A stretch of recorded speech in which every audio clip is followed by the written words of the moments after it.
Lorenzo Córdoba y consejeros se extralimitaron al cambiar las reglas a los plurinominales. Ortiz Pinchetti.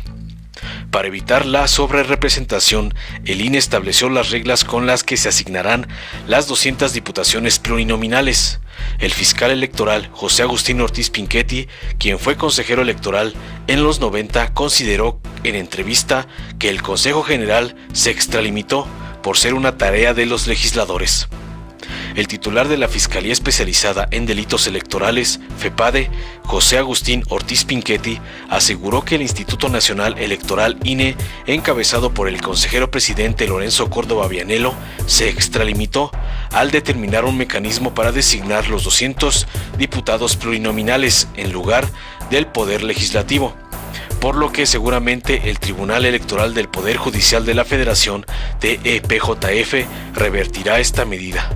El Consejo también se puede extralimitar y tomar decisiones que correspondan realmente al Poder Legislativo. Es el caso. Estamos en una alianza verdadera con el INE, pero no somos incondicionales y creo que hubo una extralimitación de parte del Consejo General, dijo en entrevista con Sin embargo el fiscal electoral Ortiz Pinchetti, quien fue consejero electoral en 1994. La sobrerepresentación sucede cuando una opción política recibe un número de diputaciones que excede al que le correspondería, de acuerdo con las votaciones en las urnas. Para evitar este fenómeno, el viernes pasado, el Consejo General del INE determinó el mecanismo para la aplicación de la fórmula de asignación de las curules por el principio de representación proporcional en la Cámara de Diputados, con base en los resultados que cada partido obtenga en las elecciones del 6 de junio. El consejero presidente Lorenzo Córdoba expuso en la sesión que las cuotas de representación proporcional se establecieron para reflejar el pluralismo político y evitar la distorsión que genera el sistema de mayoría relativa, por lo que una fuerza política sobrerepresentada afecta el principio democrático de una cabeza un voto, es decir, que los congresos se integren por representantes que reflejen las diversas posturas políticas existentes entre los ciudadanos.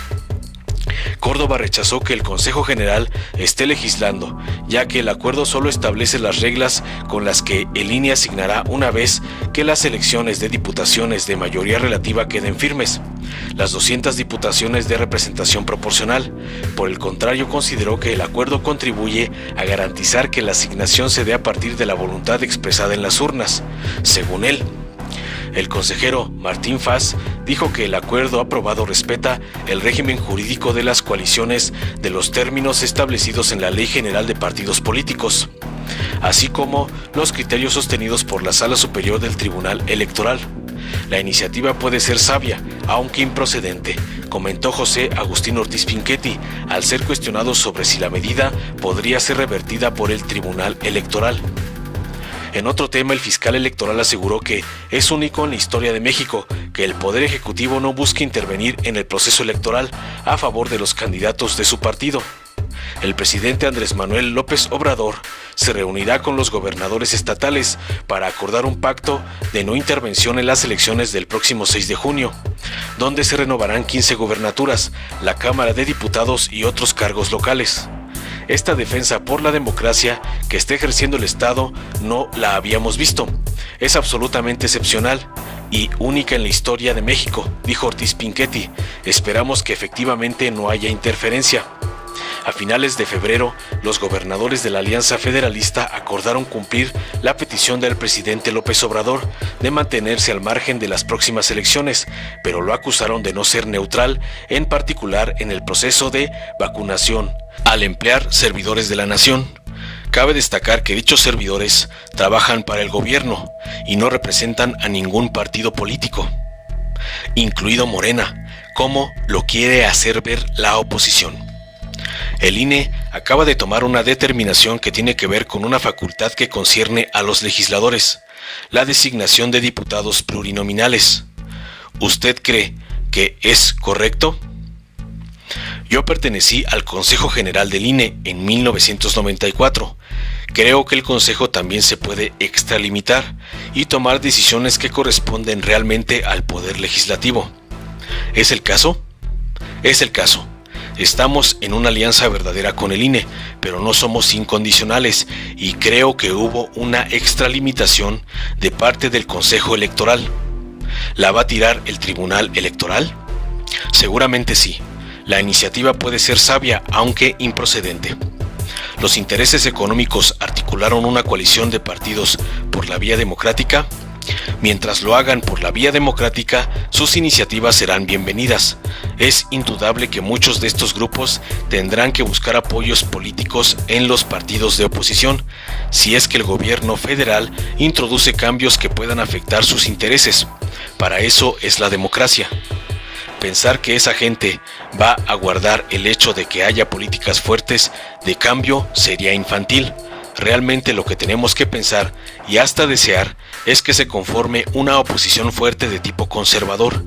Era lo que quería Benito Juárez cuando intentó devolverle el voto al clero. Porque si dejamos que un solo partido se imponga sobre los demás y establezca una hegemonía, terminará dividiéndose y debilitándose. Para una democracia fuerte necesitamos partidos fuertes. Yo vería como una bendición, así lo dijo don Porfirio en una entrevista, que surgiera una fuerte oposición. Eso fortalecería al partido centroizquierda, que es el que está gobernando. ¿No ve todavía esa oposición conservadora fuerte? Se está fortaleciendo. Esos grupos de interés pueden ayudar y ayudan a los partidos de oposición. Es lógico que lo hagan, pero lo que no es lógico es esperar que haya un monarca tipo PRI, con un solo líder que diga aquí sí y aquí no. Andrés Manuel tiene una vocación democrática y sabe perfectamente que sin un partido de oposición conservador no puede prosperar la democracia en México. ¿Qué le parece relevante de lo que está viviendo el país? Esta defensa por la democracia que está ejerciendo el Estado. Esto no lo habíamos visto, es absolutamente excepcional y único en la historia de México.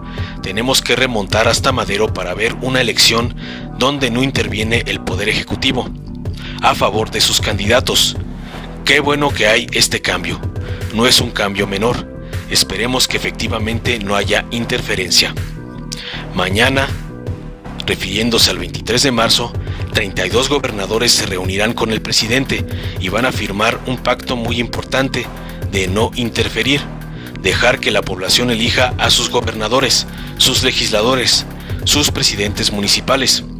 Hacía más de 100 años que no veíamos una cosa así, y antes tampoco la vimos. Por desgracia, todos los gobiernos, aún liberales, intervenían en las elecciones y eso provocó todas las revueltas del siglo XIX, hasta llegar a la de Tuxtepec, en que Porfirio Díaz se impone bajo la bandera, qué ironía, de no reelección.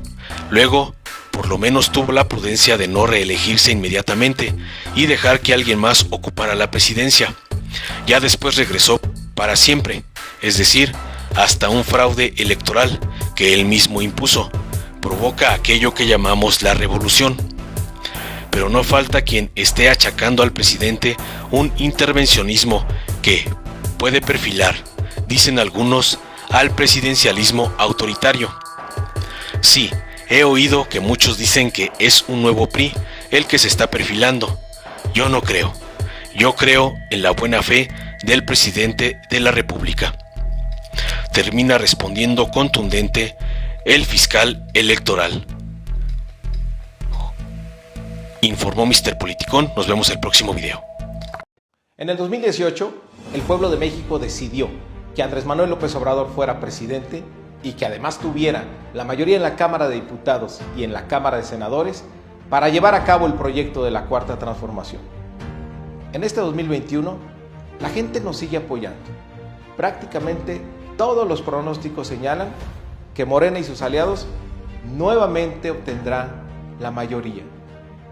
Esto tiene muy irritados a los de la mafia de la corrupción, esa minoría rapaz de siempre, y a sus empleados del PRI, del PAN y del PRD. En una maniobra obscura y vergonzosa, algunos consejeros del INE, afines al PRIAN, pretenden a menos de 3 meses de la elección cambiar las reglas de asignación de los diputados plurinominales para afectar a nuestro movimiento y que no obtengamos la mayoría. vamos a impugnar esta maniobra. Pero también les digo a estos consejeros que es válido que no coincidan con nuestro proyecto, con nuestros principios, con nuestros valores. Pero si nos quieren enfrentar, afíliense al partido político de sus jefes y compitan por la vía democrática, no desde una posición en el INE que debería ser de absoluta transparencia e imparcialidad. Se les nota lo prianista. No se les olvide que cuando un pueblo se decide a cambiar, no hay nada ni nadie que lo detenga. Y en el México de la Cuarta Transformación, el pueblo ya decidió por vivir en una auténtica democracia. Durante décadas, México sufrió una grave enfermedad, un tumor maligno llamado PRIAN, que saqueaba al país. Se alternaba el poder y fingían competir entre ellos. Hoy finalmente se quitan la máscara y se unen en una perversa alianza electoral. A ellos los une la corrupción, la ambición y el miedo de seguir perdiendo el poder. No permitas que se salgan con la suya. Extirpemos el tumor de México. Morena. Si te gustó, dale like, compártelo, suscríbete y activa la campanita para recibir las notificaciones de nuestro canal.